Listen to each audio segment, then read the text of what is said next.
Cette leçon va nous permettre en 3 étapes de découvrir comment insérer les images, les sons, les vidéos. Allons dans le menu, l'onglet Insertion, Images pour commencer. Vous avez les images clipart ou images à partir du fichier. Nous allons commencer par les clipart. Une fois cliqué dessus, vous allez avoir le volet Office qui s'ouvre avec la rubrique Images clipart. Dans ce cas-ci, j'avais tapé voiture, j'avais cliqué sur OK. J'ai 3 voitures qui sont reprises dans la bibliothèque du logiciel Microsoft PowerPoint. Néanmoins, vous pourrez taper tout à fait un autre mot pour faire la recherche, ou alors vous pouvez aller rechercher directement dans toutes les collections. En cliquant sur cette petite flèche pointée vers le bas, vous avez la possibilité de pouvoir choisir une rubrique bien définie. Je vais simplement ici, moi, prendre en un seul clic, choisir la photo que je désire. Je vais prendre par exemple celle-ci et celle-là. Je vais légèrement les déplacer. Je vais l'agrandir en la prenant sur un coin pour garder la proportion, pour ne pas la déformer.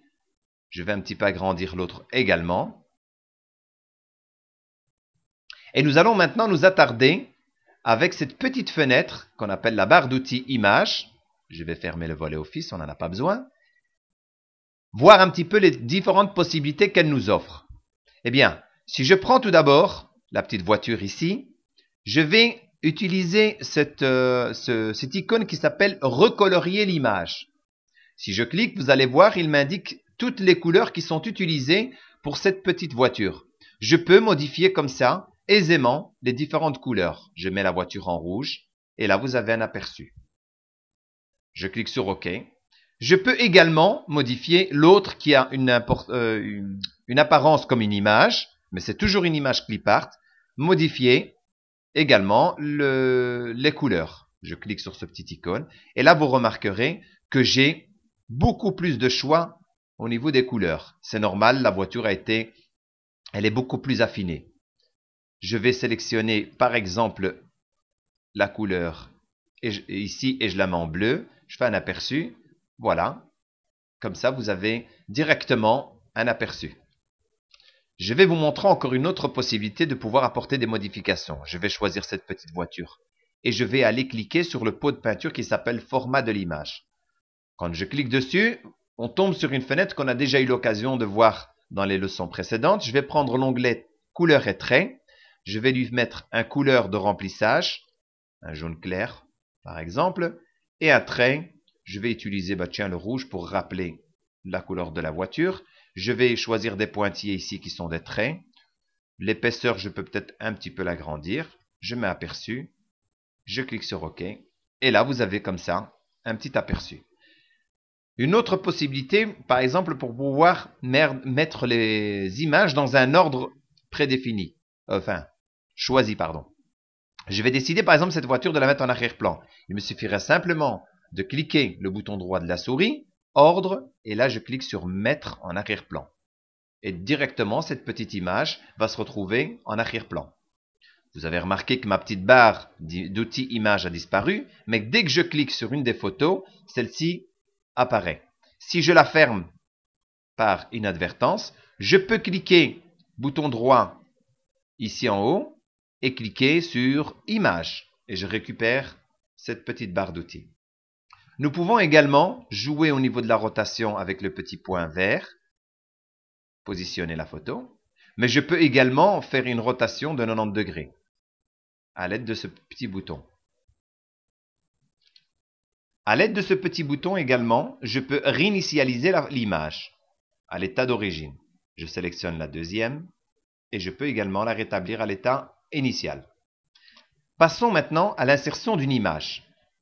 Je peux utiliser directement soit cette petite barre d'outils qui est présente et cliquer ici et il est indiqué insérer une image ou retourner dans mon menu comme tout à l'heure, l'onglet insertion et là j'ai image, mais cette fois-ci je vais utiliser à partir du fichier.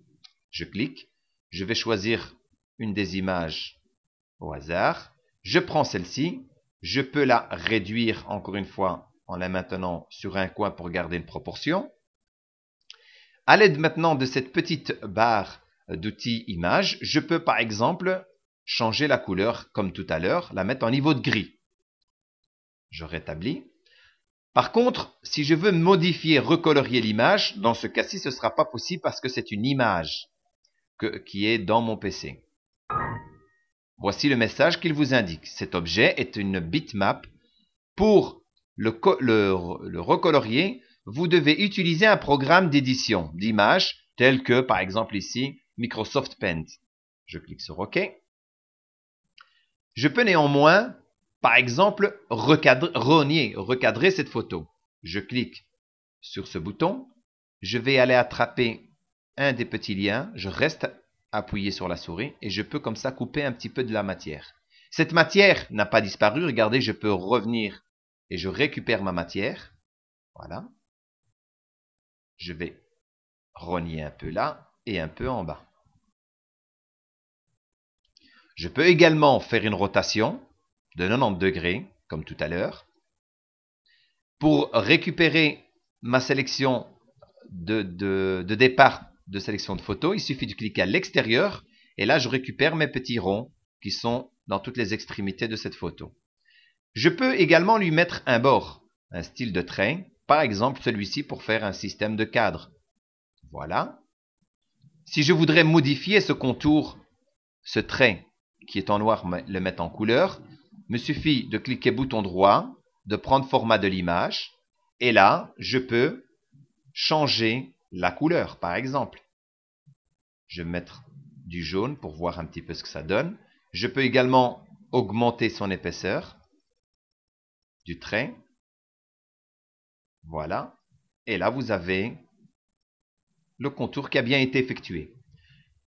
Comme c'est une image que vous avez insérée de votre ordinateur, on va dire, vous l'avez prise en photo, vous pouvez également compresser cette image qui risque d'être très lourde quand vous la prenez à l'aide de votre appareil photo numérique.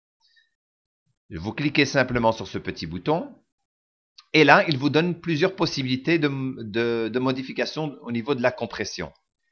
Vous avez ici, tout d'abord, appliquer à image sélectionnée ou alors toutes les images du document. Donc, nous, on va l'appliquer uniquement pour cette image sélectionnée. Changement de résolution. Si elle est destinée pour l'impression, vous gardez cette résolution. Vous avez 200 pixels par pouce, ppp.